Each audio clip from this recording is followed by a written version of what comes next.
Amici bellini, notizie di mercato perché io voglio riportare un po' di positività. Io sei positivo e questo sblocca tutto il video. Mo' vi vedete il video così com'è, perché avevo fatto tutto un bel discorso su Emerson Palmieri, sui terzini, cose, ma io sei positivo è la notizia. Allora vuol dire che dobbiamo comprare Emerson Palmieri subito. Non si può fare. Godetevi il video. È letteralmente immarcabile. Se la vede Gattuso.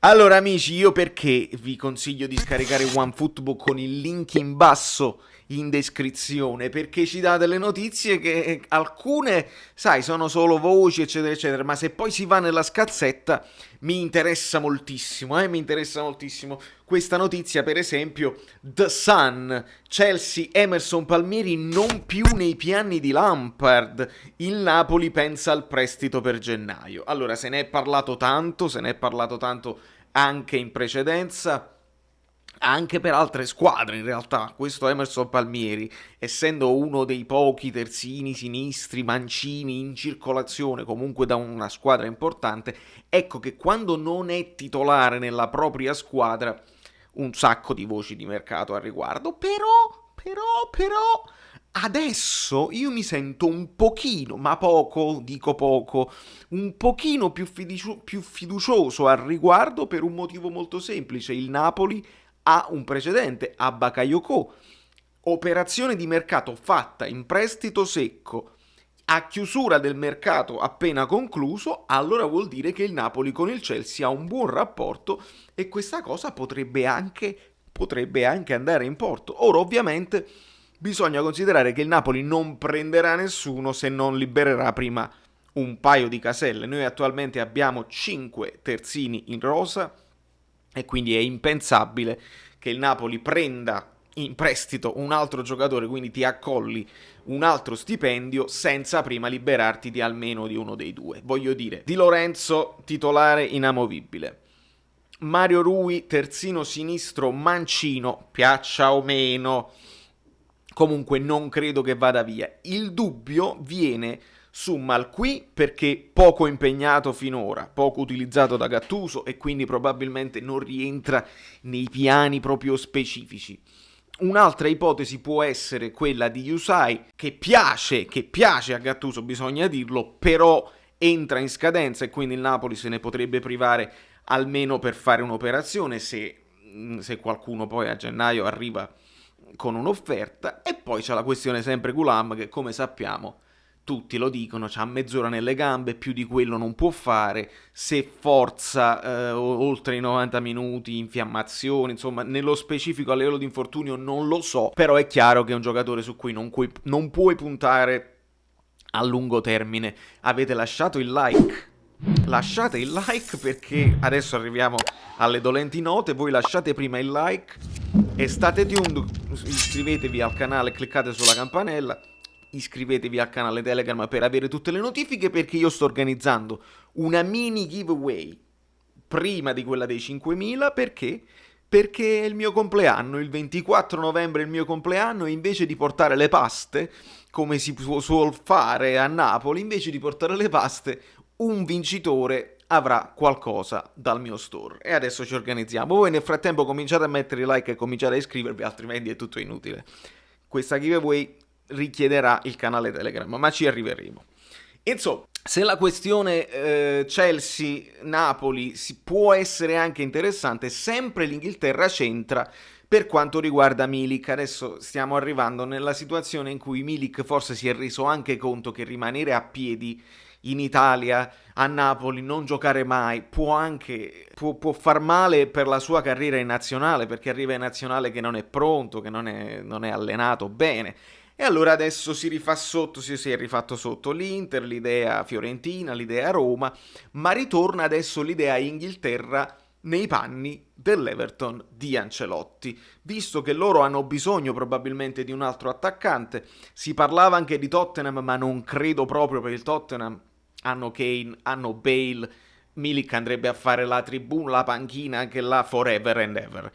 Ma ecco, probabilmente per l'Everton probabilmente potrebbe rientrare nei piani perché loro si sono liberati di Ken, come si dice, non lo so nemmeno come si dice, che dato poi al Paris Saint-Germain, ed ecco che potrebbe rientrare nei piani di Ancelotti. Ancelotti lo conosce, i rumori, sentite i rumori?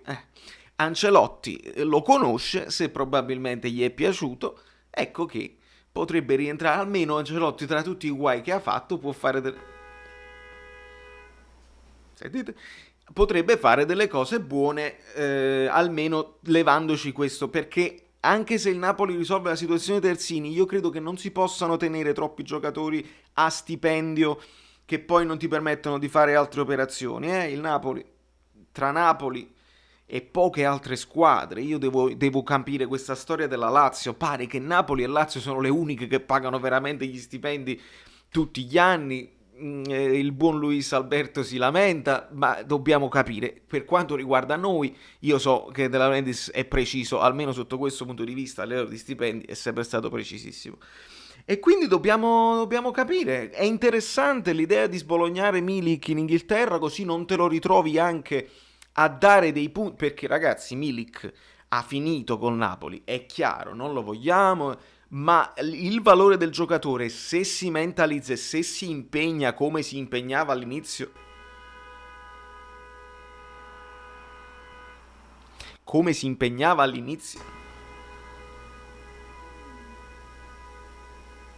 che poi io dico, con il clacson tu non è che smuovi il traffico, se c'è traffico c'è un motivo, vuol dire che c'è una macchina in seconda fila, vuol dire che c'è qualcuno, o clacson non serve a niente, ma maledetti disgraziati. E insomma, Milik, se va in un'altra squadra, qualche gol lo fa.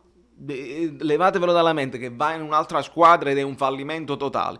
Lo fa perché si impegna, lo vorrà fare e probabilmente avrà un impatto. Se lo cediamo in Italia, comunque rischiamo di dare qualche punto o qualche gol a una concorrente, quindi sarebbe meglio sbolognarlo all'estero e chi si è visto, si è visto. Quindi io favorisco questa grande operazione in Inghilterra, che magari, sai, noi dall'Inghilterra dobbiamo guardare, perché è un campionato dai ritmi straordinari, elevatissimo, quindi se ti pigli un giocatore che anche là non gioca, perché diciamo la verità, se si parla di Emerson Palmieri è perché lì non gioca abbastanza, come non giocava Bakayoko, come Bakayoko hanno sempre cercato un'altra soluzione, ecco che in Italia possono fare la differenza, perché in Italia è più tattico, è meno forsennato e allora anche a un livello insomma, di intensità più bassa, ecco che possono fare benissimo. Insigne con Emerson Palmieri ci avrà parlato, magari anche, bellissima poi tra l'altro l'immagine, Jorginho, Zielinski, ma non l'immagine, proprio il video di Jorginho e Zielinski che si salutano, ti seguo, vai forte amico, eccetera eccetera, con Insigne vicino a Zielinski che dice sì ma quando torni, voglio sapere quando torni a Napoli. È il leader, ragazzi, è il capitano, è il capitano, leader è anche Mertens, ma Insigne non è da meno, vuole sapere da Zielinski quando torni, perché sta già pensando al Milan. Straordinario, una cosa straordinaria. E per quanto riguarda il Milan, io sto organizzando varie interviste, c'è una sorpresa che secondo me dovete stare tuned, che sta per arrivare intorno a venerdì, quindi mi raccomando non perdetevi neanche un video, perché lo sapete che da questo pulpito solamente contenuti di qualità costantemente, perché lo sapete che io vi voglio bene, siete i miei amici bellini e meritate contenuti di alto livello. Questo è.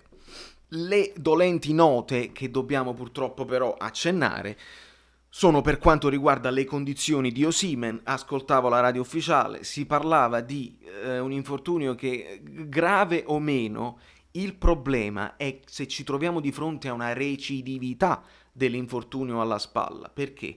Perché a quanto pare lui ha avuto lo stesso tipo di infortunio o una roba simile all'epoca del Wolfsburg. Si dice così? Wolfsburg, non lo so, comunque quando giocava in Germania. Ecco che se è la stessa zona, la stessa spalla, se è una roba recidiva, noi ci troviamo di fronte a un secondo caso Chiriches, dove tu praticamente se non risolvi appieno ogni 5 minuti mentre stai giocando, pum, si sposta, ti fa male, te la devi aggiustare. Io tecnicamente a livello, non sono un matematico, non sono un medico, non lo so, però mi fa paura questa cosa qua e non vorrei che si debba andare all'operazione per risolvere la situazione definitivamente e quindi lo perdiamo per un lungo periodo di tempo. Ecco perché noi facciamo gli approfondimenti tattici per capire giocherà Petagna, giocherà Mertens al posto suo, tornerà Llorente, perché dobbiamo capire se ci manca per un lungo periodo è una cosa grave e quindi evviva le nazionali, evviva avere giocatori che vanno in giro per il mondo che rischiano non solo positività ma rischiano anche infortuni. O Guaglione e quindi si butta come un pazzo senza considerare, dà il massimo, e dare il massimo significa anche questo, che rischi degli infortuni, rischi che poi chi li paga? Noi li paghiamo, e chi è che poi dopo quando ti serve nel conquibus? Noi ne paghiamo le conseguenze, quindi male proprio. Speriamo bene, per il Milan non ci metto il pensiero che non ce la farà, però speriamo bene a lungo andare, perché sennò abbiamo fatto l'acquisto 50 milioni, una scommessa, tutto a po' da New York, Valerio Fluido e tutto. Mannaggia miseria, mannaggia. Amici bellini, vi siete iscritti al canale? Lasciate il like, se non vi siete iscritti al canale siete completamente pazzi. E se arriviamo a 5.000 iscritti io poi vi faccio un regalo, estrazione a sorte, si chiama giveaway, da Brooklyn, Saverio Solito, non mi ricordo.